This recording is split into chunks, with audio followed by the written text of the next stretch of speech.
Martha Robles was born in the Bronx and is the third of 6 children.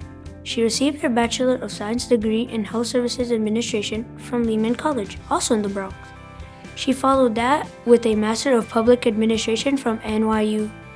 Martha retired as Executive Director of Catholic Charities Community Services of Rockland, CCCSR, in 2018.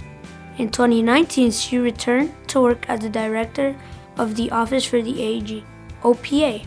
Martha has dedicated her entire career to public services. Before working for the OFA and CCCSR, she spent over 30 years in healthcare organizing the delivery of health services.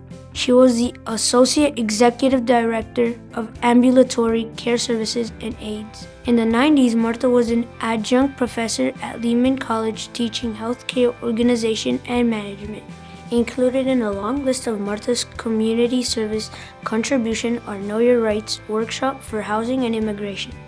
She was also involved in East Ramapo Strong, a program where she worked with families, clergy, and county officials to achieve educational equity in an incredible vulnerable school district. In addition, she is responsible for the Greenhouse Project, the first of its kind on the East Coast. This helped transform a traditional food pantry to a self-sustaining farming initiative that feeds residents throughout the county. Martha has always had a burning passion to help those in need and to speak for the voiceless. She feels the most rewarding part of her career was working at a grassroots level with people and serving as an advocate for equality and justice. Martha is a proud mother of 3 beautiful children who have given her 3 grandsons, and she is also a great-grandmother. Martha's other passions include traveling, photography, gardening, and just going with the flow.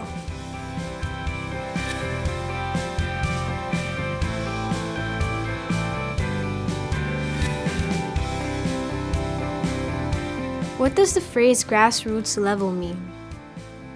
What is an advocate? What does Miss Robles mean by saying she just goes with the flow?